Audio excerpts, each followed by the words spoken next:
हम्म, क्या सूत्र है? नमः स्वस्ति स्वाहा स्वधा अलम वचन योगाच। जैसे अभी हम लोग द्वितीय विभक्ति पढ़ रहे थे, तृतीया पढ़ रहे थे, तो वहां भी ये चीज हमने देखी थी। अर्थात योग में जो विभक्तियां हो रही हैं वो चीज हमने वहां भी देखी थी, है ना? है ना? और उपपद विभक्तियों को देखा था, वहां भी उपपद विभक्ति विधायक सूत्र देखे थे। उसी प्रकार से यहाँ भी कौन सूत्र है, किस प्रकार का सूत्र है, किस प्रकार का सूत्र है बच्चों? विभक्ति प्रधान सूत्र। अरे सूत्र विभक्ति प्रदान नहीं करेगा तो क्या करेगा? विभक्ति विधान नहीं करेगा तो कैसी विभक्ति विधान कर रहा है? कारक विभक्ति या उपपद विभक्ति, ये पूछ रहा हूँ। उपपद विभक्ति। ये सूत्र भी कैसा है आपका? उपपद विभक्ति विधायक सूत्र है। क्या कह रहे हैं? किन किन के योग में क्या क्या होता है? देखिए, उपपद विभक्ति में योग वाली बात जरूर आती है, योग से विभक्ति विपरिणाम होता है। ठीक है? और जो शब्द दिए गए होते हैं उनमें कुछ नहीं होता, उनके योग में जो शब्द आते हैं अर्थात उनसे संयुक्त जो शब्द होते हैं, उससे जुड़े हुए जो शब्द होते हैं, उनमें विपरिणाम होता है। तो क्या कह रहे हैं? कह रहे हैं नमः है, स्वस्ति है, स्वाहा है, स्वधा है, अलम है, वषट है ना, श्रौषट है, इत्यादि ये सब जो शब्द हैं, इन सब शब्दों के योग में कौन विभक्ति होती है? कौन विभक्ति होती है चतुर्थी इसके योग में? विभक्ति। चतुर्थी विभक्ति। सिंपल सा सूत्र है, सरल सा, है ना? वही कह रहे हैं ए भी योग है, अर्थात इन सब के योग में चतुर्थी चतुर्थी विभक्ति होती है। ठीक है? जैसे हरये नमः, तो नमः के योग में कौन है? हरि है, तो उसमें क्या हो गई? देखो कौन विभक्ति हो गई उसमें? कौन विभक्ति हो चतुर्थी। गई जी? चतुर्थी विभक्ति हुई है। ठीक है? क्लियर है ना? जी सर। अब एक नियम है हमारे यहाँ, क्या? ये आपके सामने एक परिभाषा लिखी है, वो परिभाषा है, क्या परिभाषा है पंडित जी? पढ़ दो एक बार, कोई व्यक्ति पढ़ो, क्या परिभाषा? उपपद विभक्ति कारक विभक्ति बलीयसी। हाँ, उपपद विभक्ति है कारक विभक्ति ही वाली ऐसी। अर्थात दो विभक्तियां हमने जानते हैं, एक उपपद विभक्ति और एक कारक विभक्ति। अब ये बताइए, दोनों यदि कहीं प्राप्त हो रही हो तो किसको प्रधानता, किसको वरीयता दी जाए? उपपद विभक्ति को या कारक विभक्ति को? कौन श्रेष्ठ होगी, कौन ज्येष्ठ होगी, इसका विधान किया जाएगा, उपपद विभक्ति का या कारक विभक्ति का। तो क्या कहना है पंडित? उत्तर में उन्होंने क्या परिभाषा में कहा कि उपपद विभक्ति है, बोले उपपद विभक्ति की अपेक्षा कौन बलवती होती है? कारक कारक विभक्ति, विभक्ति। है ना? अर्थात जो कारक विभक्ति विधान की जाती है वो बलियसी किसकी अपेक्षा? उपपद विभक्ति की अपेक्षा। ठीक है सर? जी बात सर। समझ में आ रही है? उपपद विभक्ति की अपेक्षा कारक विभक्ति बलवान होती है। क्लियर होगा सबको, है ना? उदाहरण दे रहे हैं, नमस्करोति देवान। क्या उदाहरण दिए? क्या उदाहरण दे रहे हैं नमस्करोति सर? देवान। नमस्करोति देवान। अब देखिए, नमस्करोति देवान में कायदे में देवताओं को नमस्कार करता है। तो क्या होना चाहिए था? देवताओं को नमस्कार, यज्ञ दत्त, वाक्य बना लेते चलो पूरा एकदम। यज्ञ दत्त देवताओं को नमस्कार करता है। ठीक है? अब बताइए, कर्ता कौन है, कर्म कौन है, क्रिया क्या है, और कौन व्यक्ति इसमें सबसे पहले प्राप्त, फिर कौन सी होगी? बताओ तो जरा एक बार फटाफट से देखें, बोलो। यज्ञदत्त करता है और नमस्कार क्रिया है और देवताएं कर्म है। ये जो देवता हैं, देवता उनके कर्म हो जाएंगे, क्योंकि यज्ञदत्त को क्या ईप्सित है? बताओ। देवता, देवताओं को नमन करना उसको ईप्सित है, ईप्सितम है उसका, है ना? ईप्सितम कारक कौन है? देवता। यज्ञदत्त करता है और नमन क्रिया कर रहा है वो। ठीक है? सिंपल। अब आपके यहाँ ये भी पढ़ा गया अभी, नमः स्वस्ति स्वाहा, तो नमः के योग में कौन विभक्ति होनी चाहिए पंडित जी? देवताओं के साथ चतुर्थी। उसका योग है, चतुर्थी होनी चाहिए। ईप्सितम है इसीलिए उसमें कर्म संज्ञा होकर के द्वितीय होनी चाहिए। तो क्या करेंगे आप बताइए? कौन कौन विभक्ति विधान करेंगे आप? चतुर्थी करेंगे या कर्म संज्ञा करेंगे? क्या करेंगे आप बताइए? हम्म क्यों जी? आप इस प्रकृत सूत्र से चतुर्थी। चतुर्थी विधान करेंगे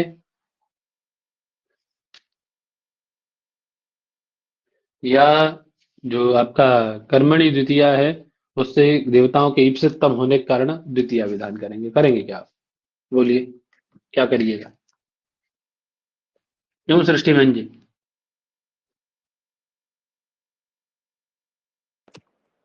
चतुर्थी विभक्ति करेंगे सर।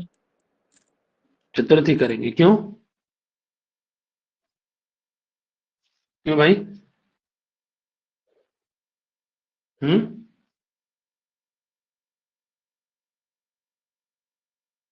बोलो।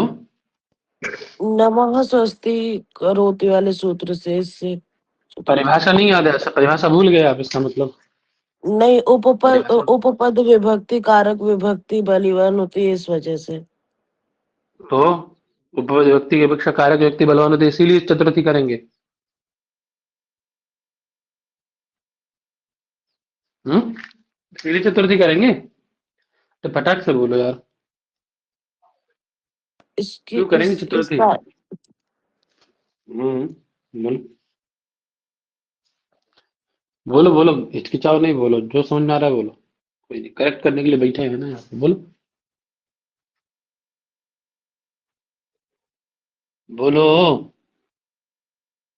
सर नमस्कार करने की उससे तो चतुर्थी विभक्ति करेंगे। हम्म सर हमको यही समझ में आ रहा है, नमस्कार से चतुर्थी विभक्ति करेंगे। चलो बाकी कोई बताओ, कोई बताएगा? हाँ। सर क्योंकि नमस्कार करने में नमस्ते स्वाहा ये उपपद विभक्ति है, तो कारक विभक्ति से बलीय होती है उपपद विभक्ति। तो यहाँ पे जो कारक विभक्ति प्राप्त थी देवदत्ताओं में कर्म, उसको बाध कर नमस्ते स्वाहा सदट से चतुर्थी विभक्ति होगी। अच्छा, और कोई बताओ? और कोई बताओ। तो उपपद विभक्ति से कारक विभक्ति बलवान होते हैं। तो यहाँ पे देखता हूँ, इसमें जैसे कर्म है तो कर्तव्य ईप्सितम कर्म, ईप्सितम है ये देवता, तो यहाँ पे द्वितीय विभक्ति होगी। द्वितीय होगी। और कोई?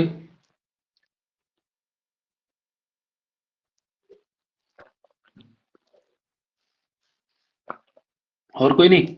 तो तीन ही लोग पढ़ने वाले तीन हैं। ही लोग पढ़ने वाले हैं। जैसे ईप्सित काम है तो उसको ईप्सित करने के लिए चतुर्थी विभक्ति होगी। देखो समझो, असल में अंतर क्या है इन दोनों में? ध्यान से समझो, देखो पंडित,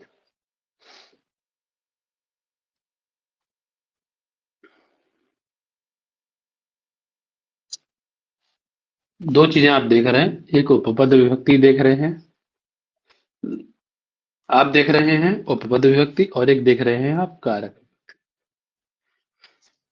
मुझे लग रहा है शायद आप कारक विभक्ति को भी तक समझ ही नहीं पाए।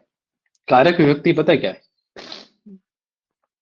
जहां हम लोग पढ़ते हैं कारक का मतलब, कारक किसे कहते हैं? क्रियान्वयी, क्रिया के साथ अन्वित हो। जी अरे जो क्रिया के साथ अन्वित होता है उसको ना कारक कहा जाता है पंडित। हाँ, क्रियान्वितम कारकत्वम। फिर और यहाँ उपपद वाले में क्रिया व्रिया का चक्कर तो कुछ नहीं कहा, उन्होंने तो शब्द दे दिए। बोले कुछ अव्यय हैं, नमः है, स्वाहा है, स्वधा है, स्वस्ति है, अलम है, वषट है, शौषट है।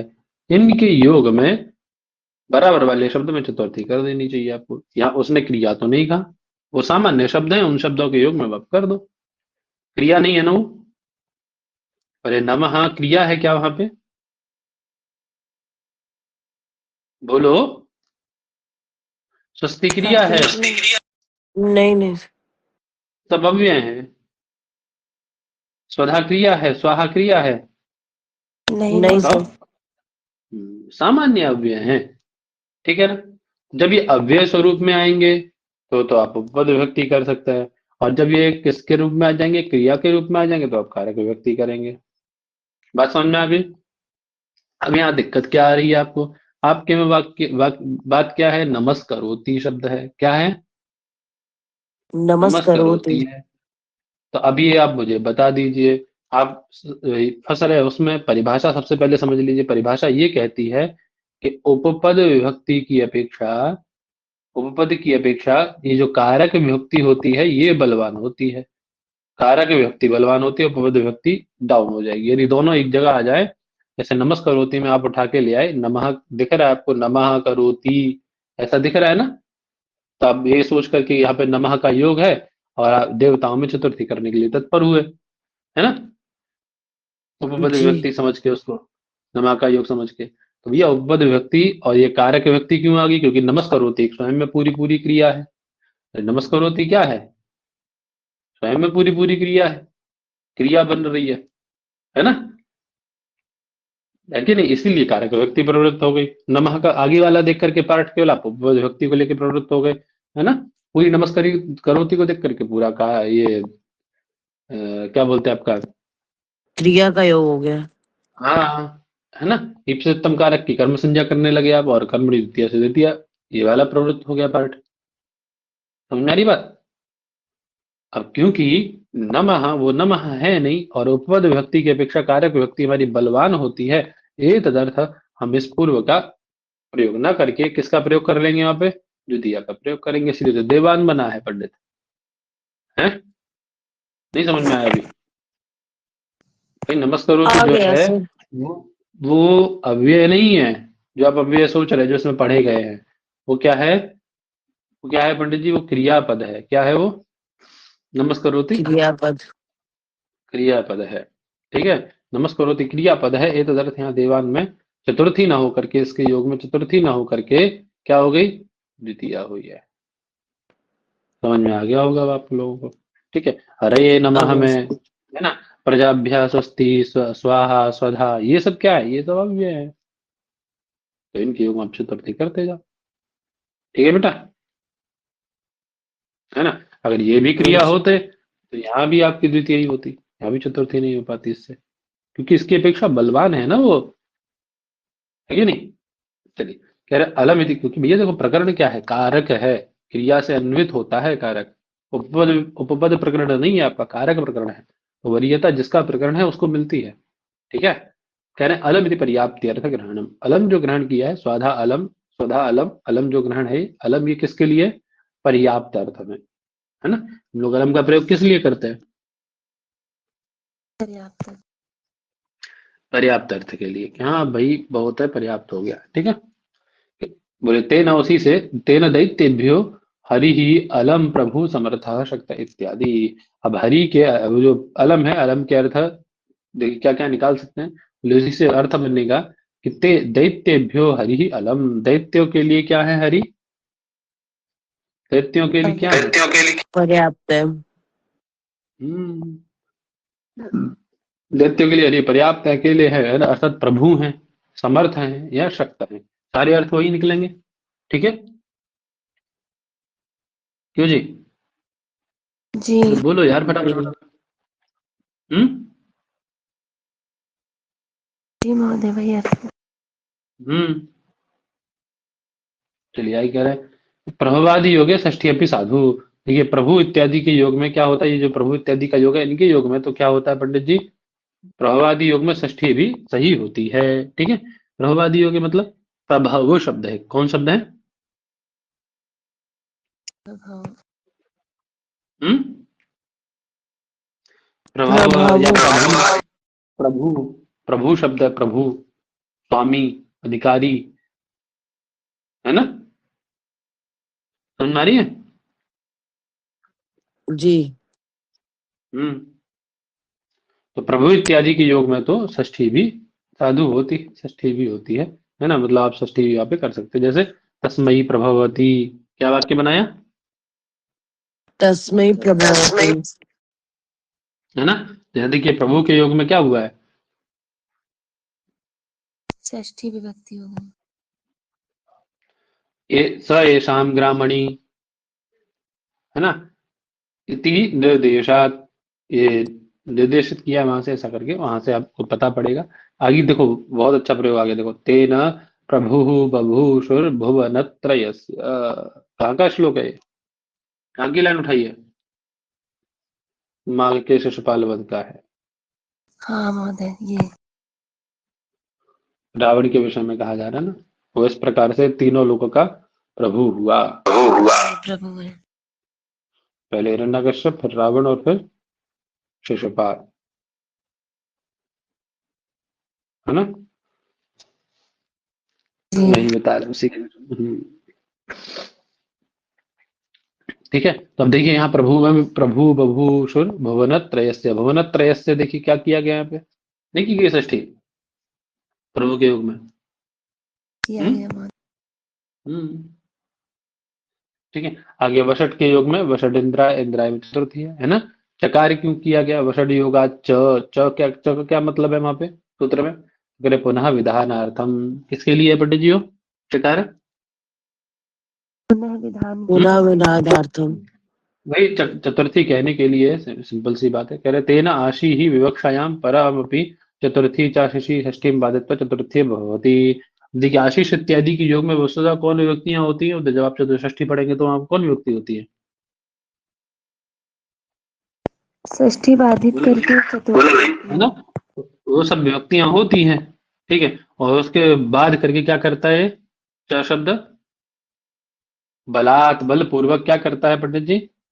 बाद करके षष्ठी बाधित्वा पुनः चतुर्थी है वो भवती, चतुर्थी का ही विधान करता है। ठीक है, आशीष आदि के विवक्षा में षष्ठी प्राप्त होती है ना। लेकिन अरे स्वस्ति वगैरह सब क्या है? आशीष के वाचक हैं कि नहीं? जी है। बोलो। है अरे एक सर। सूत्र है आपका, चतुर्थी वो है, वो बोलते हैं चतुर्थी चा शिशी। उससे क्या होता है? चतुर्थी चकार से षष्ठी और चतुर्थी दोनों होती हैं आशीष इत्यादि अर्थों में, है ना। समझ नहीं बात? तो उसका बाद करके मतलब विकल्प से दोनों काम होते हैं, चतुर्थी और षष्ठी। उनका बाद करके यहाँ केवल किसका विधान कर रहा है? केवल चतुर्थी का विधान कर रहा है। ठीक है, तो उसी का बाद करने के लिए यहाँ पे ये आपने चकार ग्रहण किया है, ठीक है। और चतुर्थी का अनुवर्तन किया है। समझ में आ गई बात? जी सर। क्लियर है सबको? जी महोदय।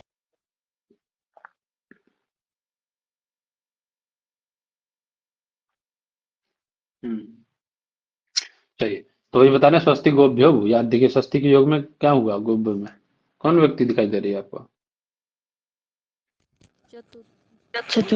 चतुर्थी।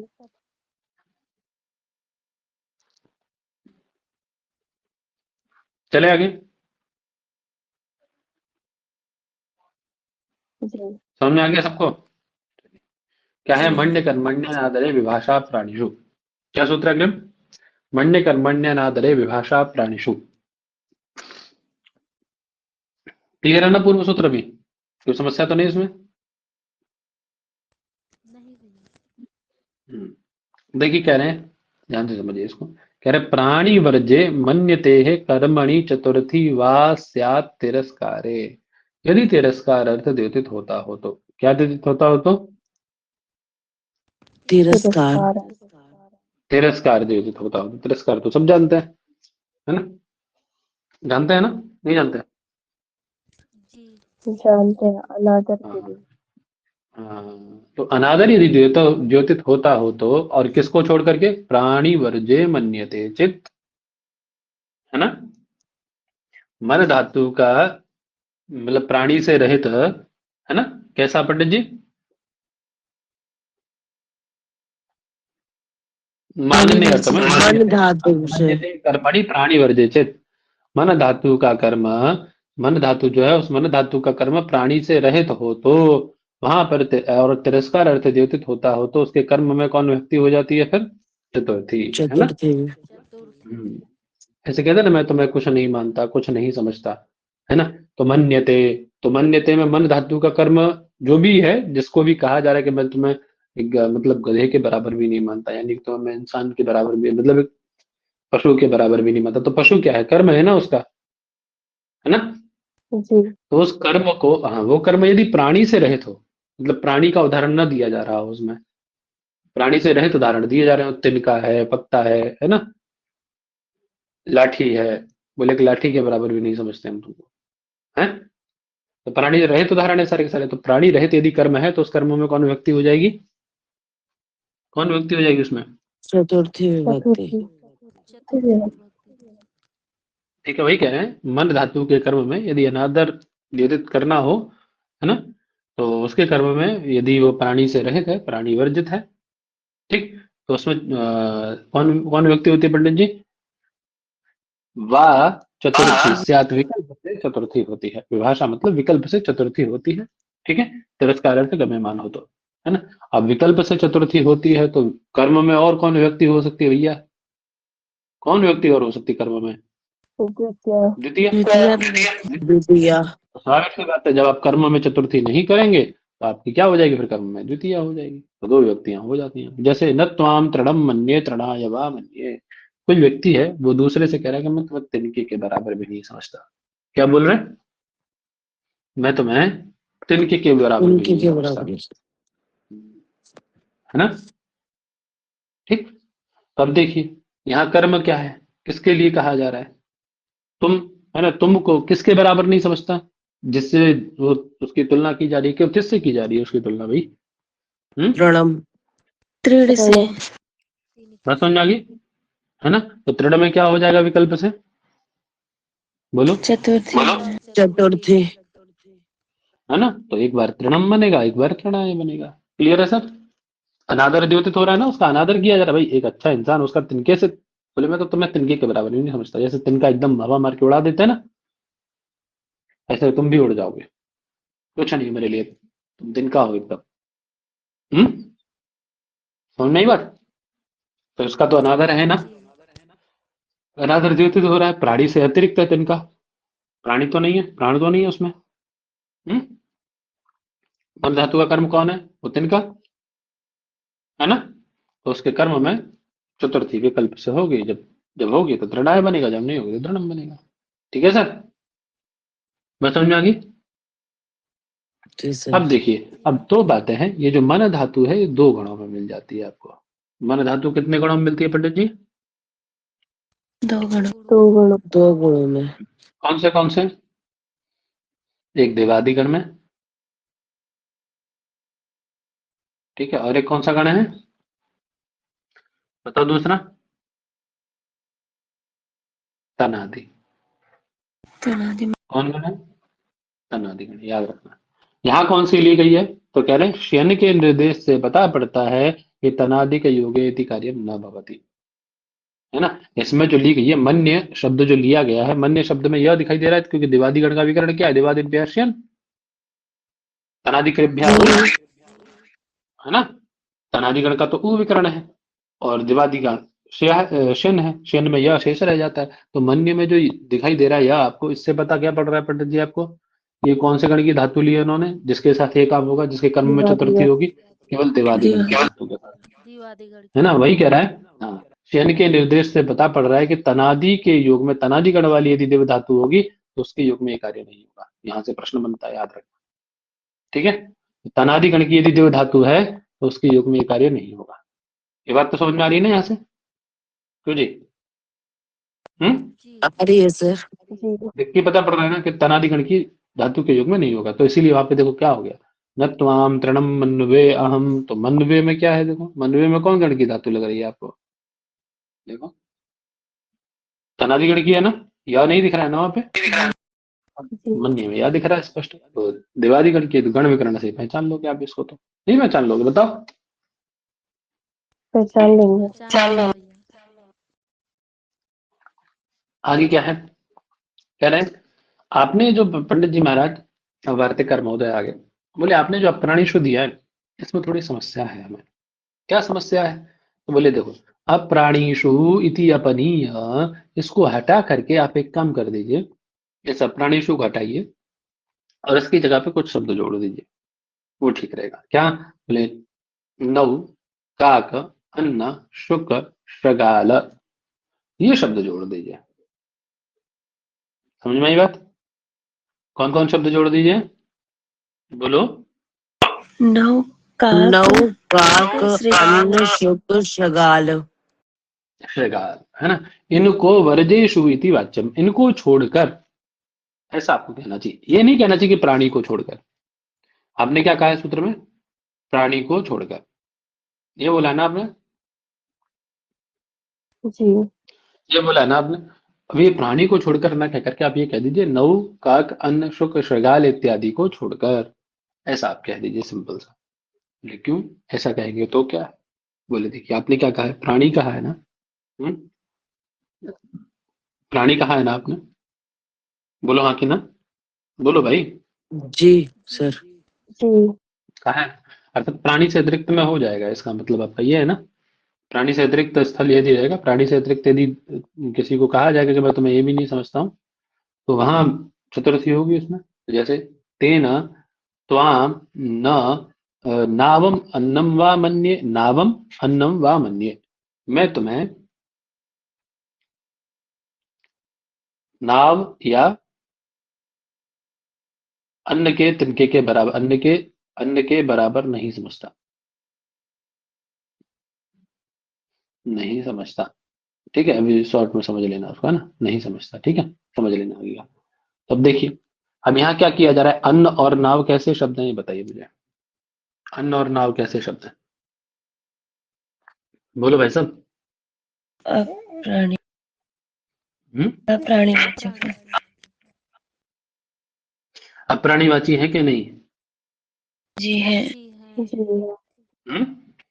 अप्राणीवाची है। कायदे में आपके प्रकृत सूत्र से होनी चाहिए थी चतुर्थी, चतुर्थी द्वितीय दोनों का प्रयोग बनना चाहिए था, लेकिन ऐसा नहीं होता है, ऐसा नहीं होता है। ठीक है, केवल द्वितीय ही प्राप्त होती है। तो इसका मतलब आपका जो अप्राणीषु कहना है व्यर्थ हुआ कि नहीं हुआ? और आ जाइए, अब देखिए आप कह रहे हैं ना प्राणी में नहीं होता है, तो आप देखिए एक वाक्य है, न त्वाम शुनम मन्ये इत्यत्र प्राणित्य शुने मन्ये, शुने मन्ये सॉरी, शुने मन्ये। अब देखिए मैं तुम्हें कुत्ते के बराबर भी नहीं समझता, तो जो कुत्ता है शुनः, वो क्या है? प्राणी नहीं है, प्राणी है। उसके अंदर प्राण नहीं होता है। हम्म? होता है। तो वहां प्राणी होने पे आपके अनुसार नहीं होना चाहिए था, लेकिन तदपि होता है, देखो तदपि चतुर्थी हो गई है। हम्म? श्वन शब्द से, श्वन शब्द से वहां चतुर्थी हुई है, ये आपको दिखाई दे रहा है ना, तो वहां प्राणी होते हुए भी हो गई है ना।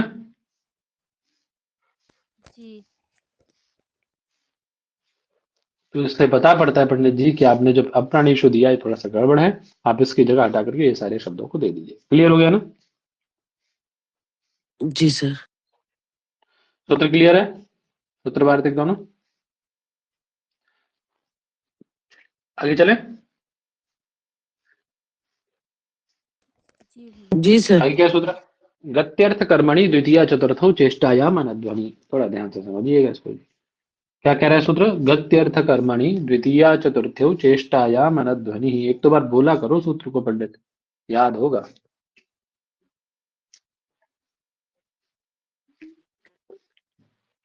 गत्यर्थ बोलोगे? कर्मणि प्रत्यर्थ कर्मणि द्वितीय चतुर्थो चेष्टायाम ध्वनि।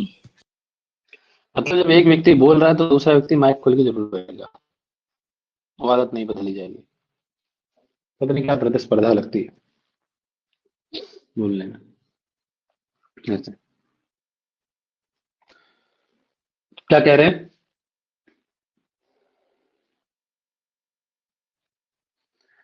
अध्वभिन्ने गत्यर्थानाम कर्मणि एते स्तः चेष्टायाम। ध्यान से समझिएगा, देखिए एक शब्द है इसमें गत्यर्थ कर्मणि और दूसरा है अनध्वनि। अध्व मतलब जानते हैं ना, अध्व शब्द का अर्थ जानते हैं? मार्ग। नहीं जानते हैं? हम्म? मार्ग। हम्म।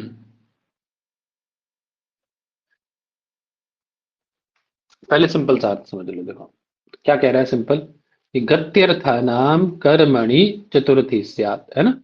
गत्यर्थक जो धातु है, गति अर्थ वाली जो धातु है आपकी, गति अर्थक धातु हो जाते हैं गच्छति, व्रजति, याति, ये सब क्या है? गत्यर्थक धातु है ना। हम्म?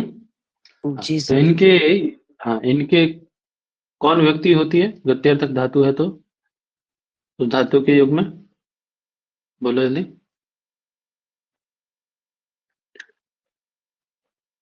अरे गत्यर्थक धातुओं के कर्मणियारी कर्म में कौन व्यक्ति होती है भाई? बोलो यार। द्वितीया। और द्वितीय चतुर्थी, सिंपल सी बात है। अरे भाई विकल्प से हो रही है तो स्वाभाविक सी बात है कि चतुर्थी हो रही है तो मतलब कर्म में द्वितीया भी होगी फिर तो, है ना? ठीक है, वही कह रहा है ना, द्वितीय चतुर्थी अवस्था, द्वितीय और चतुर्थी होती है गत्यर्थक के कर्म में। कब होती है? प्रश्न ये बनेगा आपके सामने। एक सिंपल अर्थ समझ में आ गया ना कि गति अर्थ वाली यदि धातु है तो उसमें द्वितीय और चतुर्थी दो विभक्तियां होती हैं, लेकिन कब होती है? कब होती है? नहीं है प्रश्न, बताओ। जी है। बोलो यार। है महोदय। हम्म, तो कह रहे हैं भैया देखिए, अध्व भिन्ने, यदि वो कर्म कैसा ना हो, अध्व भिन्न हो, अर्थात अध्व संबंधी ना हो, मार्ग संबंधी कर्म ना हो, तो कैसा कर्म ना हो तो? मार्ग संबंधी कर्म। मार्ग संबंधी ना हो। मार्ग संबंधी कर्म ना हो तो क्या होता है? बोले गत्यर्थक धातुओं के जो कर्म है उस कर्म में द्वितीय और चतुर्थी विभक्तियां होती है। बात सिंपल इतनी समझ में आ गई। एक और विशेषण दे रहे हैं, बोले और भी कोई? बोले हाँ है ना। बोले चेष्टाया, यदि क्या दिखाई देती हो तो उनके योग में चेष्टाया अनध्वनि हो जाती है ना, चेष्टा। चेष्टा द्योतित होने पर, और अनध्वनि। तो अनध्वनि का तो अर्थ समझ में आ गया कि अध्व भिन्न होना चाहिए, कर्म नहीं होना चाहिए अध्व, और चेष्टा होनी चाहिए। क्या होनी चाहिए? क्या द्योतित होनी चाहिए पंडित जी? चेष्टा। चेष्टा होनी चाहिए। चेष्टा होनी चाहिए। ठीक है, अब चेष्टा जानते हैं ना आप लोग क्या है? जानते हो चेष्टा? जी बेटी। जिज्ञासा। बहुत मारेंगे। जिज्ञासा, जिज्ञासा चेष्टा बोलते हैं। गति होती है। हैं? बोलो, हिंदी में नहीं पूछ रहा हूँ। बोलो भाई, चेष्टा का मतलब क्या है? वो मत सोचो कि चेष्टा नहीं की आपने जानने की, मतलब जिज्ञासा नहीं की, बोलते कि तुमने तो जानने की भी चेष्टा नहीं की है, हिंदी में बोल देते। वो वाला चेष्टा नहीं। वो चेष्टा तो गति बैठे में बैठे भी हो सकता कर- है। चेष्टा का मतलब होता है क्रिया, हस्तपाद इत्यादि, जिसमें व्यवहार होता है। समझे पंडित जी? हस्तपाद इत्यादि का व्यवहार जिसमें होता है वो चेष्टा कहलाती है। समझे? गति भी बोल सकते हैं ना। क्या बेटा? गति भी बोल सकते हैं ना। हम्म। ठीक है, तो शरीर में होने वाली जो क्रिया है, व्यापार है, उसको हम लोग चेष्टा बोलते हैं। वो चेष्टा वो भी हाथ से उठा के खाना भी हो सकता है, ठीक है, पानी पीना भी हो सकता है हाथ से, तो चेष्टा है सारी की सारी। जिसमें हस्तपाद आदि का व्यवहार हो रहा है, चल रहा है आपके हाथ पर, वो चेष्टा है। ठीक है, अब ये बताइए, मन बैठ के जब कर रहे हैं आप आंख बंद करके, है ना, तो वो क्या चेष्टा में आएगा? ध्यान कर रहे हैं मन से? नहीं। नहीं नहीं आएगा। आएगा। नहीं। ठीक है, हाँ, जहाँ शारीरिक क्रिया नहीं होती, केवल आपका मन क्रिया कर रहा है ना, वहां पे शरीर तो नहीं क्रिया कर रहा है ना, बस वो चेष्टा नहीं है, याद रखना। ठीक, वही बता रहे हैं अभी। देखो, तो बात समझ में आ गई। अर्थात गत्यर्थक धातुओं के कर्म में चतुर्थी विभक्ति विकल्प से द्वितीया भी होती है, द्वितीय चतुर्थी दोनों विभक्तियां होती है। कब? बोले यदि कर्म आपका बस मार्ग संबंधी कर्म नहीं होना चाहिए और उसमें चेष्टा होनी चाहिए। ठीक है, चेष्टा से युक्त होना चाहिए। देखिए जैसे ग्रामम ग्रामाय वा गच्छति देवदत्ता, देवदत्त, देवदत्त गांव को जाता है। अभी तक आप एक ही व्यक्ति पढ़े होगे इसमें, है ना? तो ये ईप से तम है, कर्म है, तो आप उसमें कर दो द्वितीया, है ना, कि देवदत्ता ग्रामम गच्छति, बस बन गया वाक्य। लेकिन देखिए जाना क्या है, गच्छति क्या है? गत्यर्थक धातु है कि नहीं? गत्यर्थक धातु है है ना? और गांव क्या है? अध्व भिन्न कर्म है कि नहीं? अध्व भिन्न कर्म है कि नहीं? जी। अध्व मतलब मार्ग, मार्ग से भिन्न कर्म है कि नहीं? अध्व भिन्न कर्म है। हम्म? मार्गवाची शब्द तो नहीं है गांव, एक स्थान विशेष है। जी। चेष्टा हो रही है, देवदत्त यहाँ से चल रहा है, अपने विद्यालय से निकल रहा है तब गांव जा रहा है, या अपने शहर से निकल रहा है तो गांव जा रहा है ना? बताओ, चेष्टा हो रही है, मतलब जी। हाथ पैर चल रहा है उसके तभी जा रहे हो। तो क्या हो जाएगी गांव में दो विभक्तियां बनेंगी आपकी, ग्रामम बना लीजिए या ग्रामम बना लीजिए, ग्रामाय बना लीजिए, ठीक है। ऐसे जो भी आप वाक्य बनाते हैं कि वह विद्यालय जाता है, वह घर जाता है, किसी भी वाक्य को गत्यर्थक धातु के साथ बनाते हैं, तो आपके पास अब दो अपॉर्चुनिटीज हैं। समझ में आ गई? कोई पूछे कैसे, बताइएगा मत, बस बनाइएगा, ठीक है, क्योंकि बहुत लोगों को नहीं पता होता, जो कारक पढ़ा होगा उसको नहीं पता होगा ये कि दो दो जी अपॉर्चुनिटीज हैं आपके भैया। पास, क्या गत्यर्थक धातु के साथ द्वितीय भी, चतुर्थी भी कर सकते हैं। आप बोल दीजिए बस चतुर्थी करके, तो वो पूछे गलत बोले हैं तो उनको समझाइए बस, ले जाइए कारक पढ़ के आइए, हैं? जी। हम्म। बोले चेष्टायाम की, तुम आपने ये चेष्टा क्यों कहा? चेष्टा में ही ऐसा होता है। बोले मनसा हरिम व्रजति, क्या बोले? मनसा हरिम व्रजति, मन से हरि की ओर जाता है। अब देखिए यहाँ हरि की ओर जाकर के वो, ऐसा तो नहीं पैरों से दौड़ रहा है, दिख रहा है हरि उसको, दौड़ दौड़ के जा रहा है हरि के पास, या चल के जा रहा है या रेंग के नहीं। जा रहा है, तो चेष्टा कर रहा है क्या? बैठ करके मन है उसका, मन से बस ध्यान कर रहा है हरि का। नहीं, बताओ बताओ। जी जी नहीं। सर। हम्म, ठीक है, तो यदि ऐसा नहीं कहते तो मनसा हरिम व्रजति इत्यादि स्थल में भी देखिए गच्छति धातु, गत्यर्थक धातु है ना, तो आपके हरि में भी क्या होने लग जाता? हर, ये ऐसा अनिष्ट रूप भी बनने लग जाता है, चतुर्थी विभक्ति है। चतुर्थी बनने लग जाती है। कह रहे अनध्वनि थी किम, आपने ये क्यों कहा कि अध्ववाची शब्द नहीं होना चाहिए कर्म के रूप में? तो कह रहे पंथानम गच्छति, मार्ग को जाता है, मार्ग को जाता है। तब देखिए यहाँ मार्गवाची शब्द है कि नहीं पंथा, अध्ववाची शब्द है कि जी नहीं? जी तो है। यहाँ भी चतुर्थी होने लग जाती है, ये कहते हैं, और जबकि चतुर्थी यहाँ पे प्राप्त नहीं होती है ना? बात समझ आ गई जी। सबको? हम्म। आ गया भैया। जी हाँ। हम्म। देखिए कह रहे हैं गंत्र अधिष्ठित अध्वनि एवं अयम निषेध, ये जो निषेध है पंडित जी एक जगह प्रवृत्त होता है, कहाँ? बोले जब गंता यानी जाने वाले के द्वारा अधिष्ठित अध्व पर यह निषेध प्राप्त होता है, अर्थात मान लीजिए जाने वाले को मार्ग अभीष्ट है, उस पर ही यह निषेध प्राप्त होगा। यदा तो जब उत्पत्त से पथ पर आया जाएगा, उत्पत्त का मतलब जानते हैं? उत्पत्त का मतलब जानते हैं? गलत रास्ते से सही अनिष्ट रास्ते पर, मार्ग। है बेटा? अनिष्ट मार्ग वही। हाँ, गलत रास्ते से, अनिष्ट मार्ग से पथ यानी सही रास्ते पर, है ना, सही मार्ग पर जब आया जाएगा, है ना, तब एव आक्रामित तो मिश्रित तथा चतुर्थी भवती है, तब तो उसका आक्रांत कर सकते हैं और वहां पे चतुर्थी होगी। जैसे मान लीजिए कोई गलत रास्ते पे जा रहा था, अब आगे जाके पूछा किसी ने, ये रास्ता सही है वहीं जाता है क्या? बोले नहीं नहीं, ये रास्ता गलत, आप आगे गलत टर्न लिया, आप वहां जहां से आप टर्न लिए थे वहां से राइट हो जाइएगा, आप सही रास्ते पहुंच जाएंगे। समझ रहे हैं ना? तो वहां ये निषेध नहीं लगेगा, वहां चतुर्थी हो जाएगी। जैसे उत्पथे न पथे गच्छति, देखो हाँ हो गई ना, यहाँ हो गई ना, उत्पथे न पथे गच्छति देवदत्ता, गत्यर्थक धातु के साथ देखो भार्गवाची शब्द तब भी हो गई ना, क्योंकि यहाँ उत्पथ से पथ पे आया जा रहा है, वहां हो जाएगी। लेकिन जब अभिष्ट करके मार्ग को जाया जाएगा सीधे सीधे, जैसे ये पंथानम गच्छति, कि वो रास्ते को जाता है, मार्ग को जाता है, वहां ये नहीं होगा। समझ में आ गई बात भाई साहब? गंता को अधिष्ठित अध्व में जी। ये कार्य नहीं होगा, और जब ये उत्पत्त से पथ पे आया जाएगा तब ये कार्य हो जाएगा। समझ में आ गया होगा सबको? ठीक है, अर्थात ये सूत्र अनध्वनि में थोड़ा सा ये उन्होंने वो बताया, कंडीशन लगाई कि अनध्वनि जो है यहाँ पे बस एक थोड़ी छूट दे देते हैं आपको, कि जब गंता अधिष्ठित होगा मार्ग अध्व, तो वहां ये नहीं होगा, और जब नहीं होगा ना, ऐसा उत्पत्त से पथ पे आया जाएगा, तो वहां ये हो जाएगा चतुर्थी, आपकी विकल्प कर लेंगे आप, ठीक है सर, और आपकी चतुर्थी व्यक्ति पूरी हो जाती है इसी के साथ में। कल से आप अपादान पढ़ेंगे पंचमी को।